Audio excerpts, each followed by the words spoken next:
This is actually sat on the wall of the engine bay. There's one for each alternator, although it's in the engine bay. So this is all about the electrical power production. We produce three-phase electricity. Now, trying to explain three-phase electricity in a minute's explanation is difficult.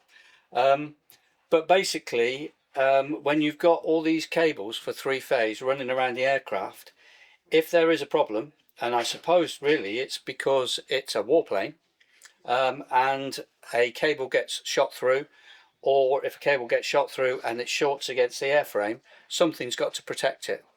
So this is a Merz Price box. There's one fitted in the front and an associated one for each alternator fitted in the back in the power bay. And if it senses a difference between the two, it knocks the generator offline. Now recently we had a problem with the number 2 alternator, which took us months to diagnose. And funny old thing, just as we fixed the number 2 engines one, the number 4 one failed on the very test that we were testing the number 2. So this is from the number 4. We guessed it was Merz Price, and we obviously guessed correctly because exactly the same problem happened. And the corrosion, and I don't know if your camera will pick it up, you can see the copper has gone green, and it's allowed these cables to disconnect. So that's what's given us the difference, as though we had a fault in the main line. Is that essentially corrosion and fatigue at the same time? So just corrosion that made it? Yeah, I think the corrosion takes out all the individual strands of the cable to a point where they separate. And it's not the first time we've had the problem on the aircraft, both with Merz Price and with our normal connectors. A few years ago we had a problem on a connector near the bomb bay, and that connector fed the engine cables, engine systems, and that did the same thing. They all corroded. So you can imagine we have multiple faults.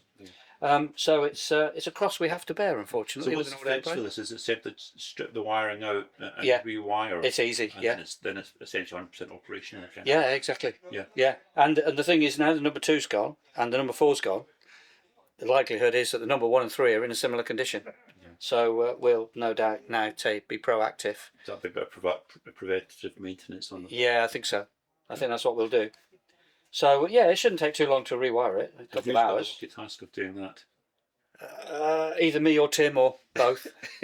No doubt. Oh, we get some of the guys on it. It's not difficult electrically, so we could get somebody on it and start to wire it now.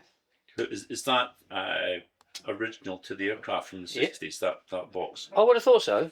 Yeah, I would have thought so. I mean, I don't know if on any major maintenance they would have removed this and sent it to the bay for testing, because it's simply removable. I mean, it's just held in with 4 screws, and there's a connector. So at least they've made it that it's an interchangeable item. Whether it's ever failed before, I don't know. Highly unlikely. But that was causing its sister was causing the problem with the number 2 engine. Yes, it was. That was the main issue with it. Yeah, that's right. So what we did after the number, with the problems we were getting with the number 2, we had to get into the power bay and disconnect the cables on the terminal blocks in the power bay, which is, I don't know if you've seen it in the power bay. Have you ever filmed it? Oh, no, maybe you can show me that today. I'll show you that. That'll be interesting because that's quite small, and it's packed full of relays and control boxes for the generating system.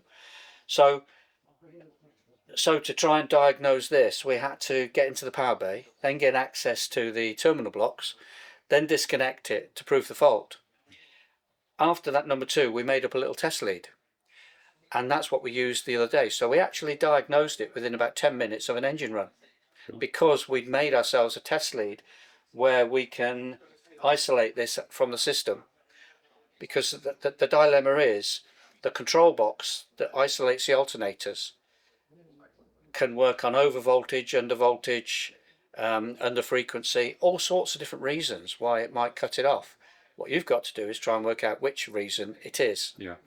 So for us to have a test lead where we can make the disconnections, and I'll show you it when we go up to the power bay, we could take this out of circuit, and it proves straight away with the alternator then staying online that this was at fault. That unit's the issue. Yeah, and this was actually at fault last Sunday, but we were able to run the number 4 alternator because we've made up the test lead and isolated it, which I can show you if you like. Absolutely. Yeah.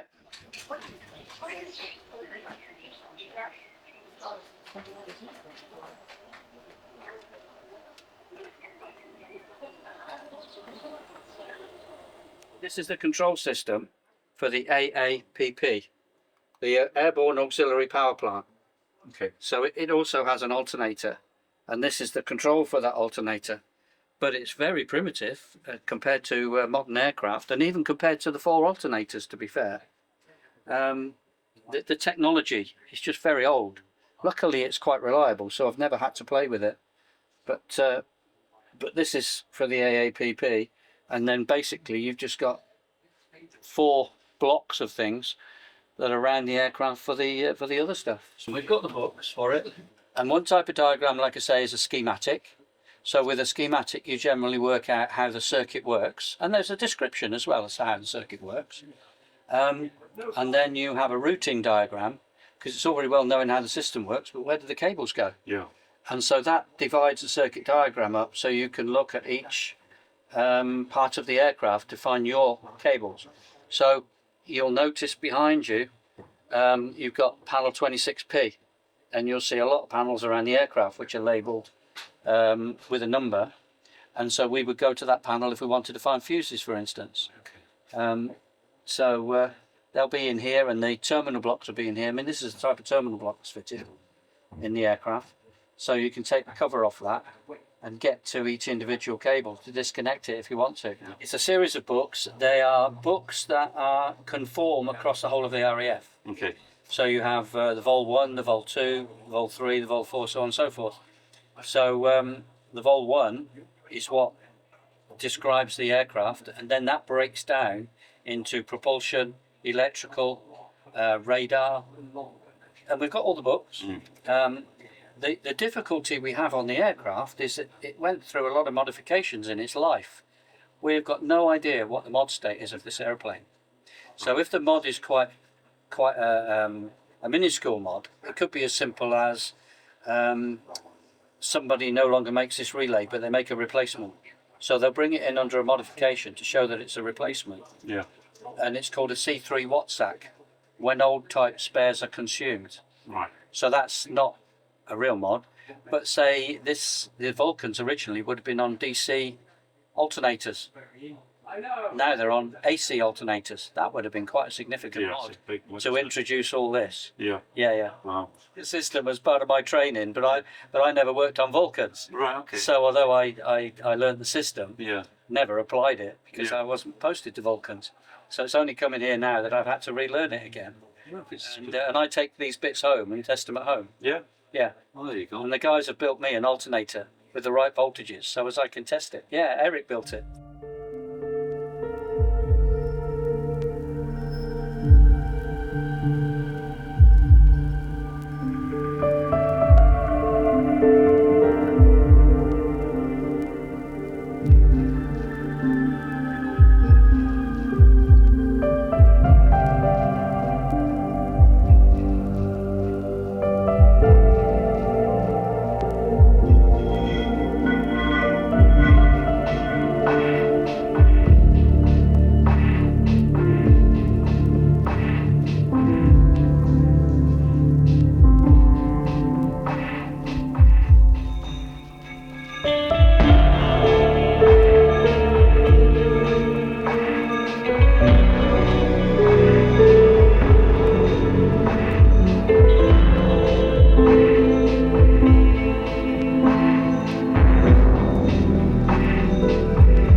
T1.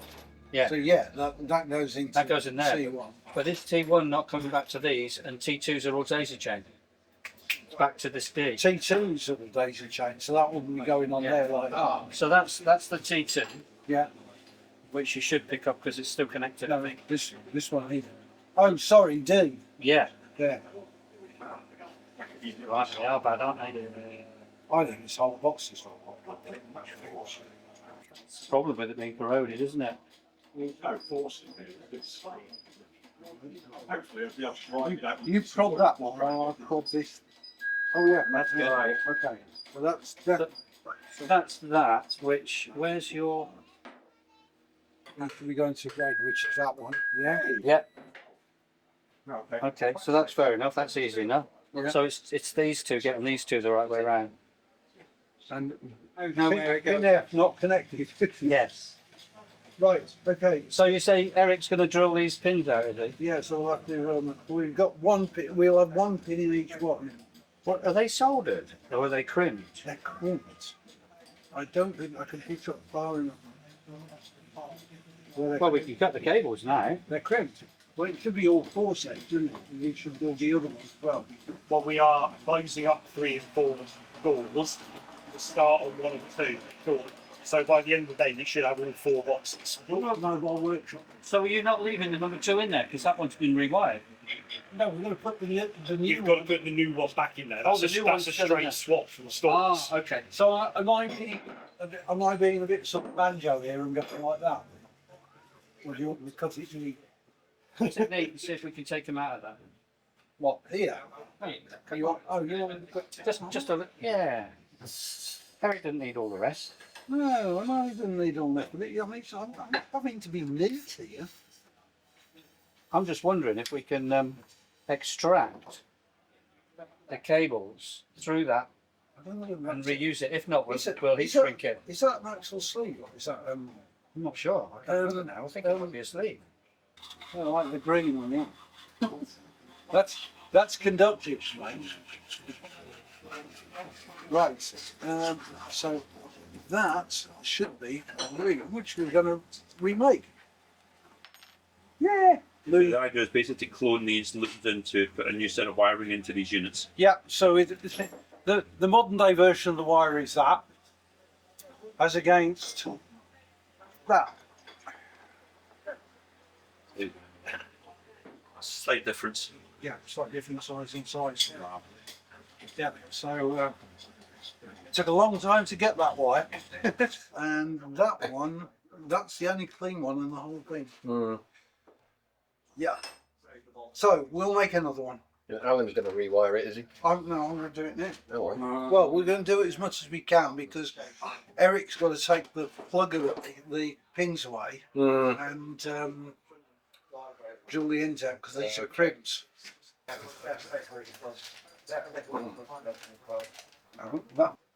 Come on. I'm just trying to get Tim using technology. Oh, what, mobile phone?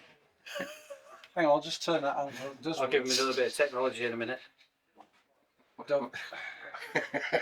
No, it's still on the. So where are we going just now, Alan? We're going into the office. Not the tidiest office in the world. It's a working office. So this is behind the scenes. And this is our technical library. So in here, we have a list of all of our APs. And I said to you that this AP, this is the way the RAF would have done it, is the aircraft servicing manual. And then that breaks down into various chapters. So we were looking at the generating system. So here's the aircraft cover 1, cover 2, 3, cover 4. So these are all the systems in the aircraft. So if I take cover 1, for instance, the electrical systems, and take this out, and you appreciate this AP is how they would have done it in the day. So it's got to be at least 60 years old. It's been amended a few times. And here you can see in here the various covers. So you get general information on the aircraft, then you get the AC main generation, which is what we were talking about, and then the AC main distribution. So as we were looking at the main generation, you look through the AP, Might add we've got this soft as well, so I tend to look at it on my computer. Because Tim has taken the trouble to get a JPEG for every one of these pages and join them all together. So in here you can see the types of diagrams we have. So this shows us all of the distribution panels around the aeroplane, which we have to head for to find things. We were in the power bay, which is back here, and the panel I showed you earlier was 26p, which is that one. So if I find something in the diagrams that says it's in panel 26p, I know where I'm going to go to try and find it. Perfect. Now, so that's the cockpit section. Electrical components at the pilot station, and so they're all numbered. And so here you see the key to it. Now after a while, if you're working with it every day, you don't need this anymore, but initially you do. And of course the other problem is we don't get the same faults all the time, so if we get a new fault we've got to go back to basics and start looking it up. There you see it, same thing for the rear 3 crew members. It's a bit of diagram, isn't it? Yeah. And that says pre-boot blue steel. I was saying to you about modifications. Okay. And there it is post blue steel. So that looks more akin to what we've got in our cockpit. Then there you see, that's the forward edge of the bomb bay. There's all these panels marked up, 27p, 76p. The power bay. That's the power bay, You were an area one. and that's the 2 panels I was showing you earlier. Actually, no, this is the number 1 and the number 2, and there's 26p. You were stood in this hatch down here, and I was sat on this shelf. My back was to these, so we looked at the other ones which are on this side. And there's the terminal blocks that I showed you, which are typical of terminal blocks around the aircraft. So you can see you're building up the knowledge of the electrical system. And then we get to AC main generation. Yeah, so this is where the Merz Price boxes are actually in the aircraft. So we have to dismantle the front of the engine and rotate the transition piece to get to them.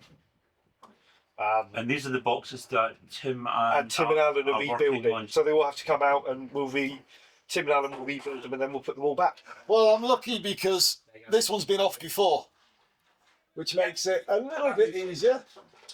Apart from you can't actually see what you're doing. You've got the hot air delivery pipe, which goes onto the front of the engine from the rest of the airframe. So that's when the Palouse delivers its hot air, you've got the pipe connection. You've got the rapid start high energy ignition unit box, which is just to the left of the skin. You've got 2 usual HEIU boxes, one for port and one for starboard on each engine. So there's one on the roof and there's one on the side. The breathers at the top, and then you've got the top bolt as well, is all in there. So all of those we can access without actually taking the engine out. Outboard engine that we're in, so 1 and 4 outboards, you've got slightly less room. You've probably only got about that much room at the top. Inboard engines, you've got about that much room.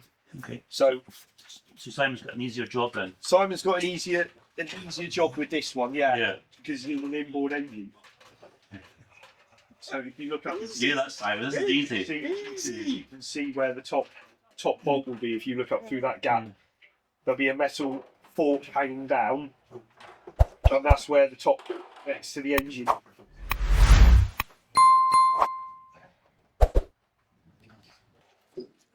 Yay! Ta-da! One Merz Price protection circuit.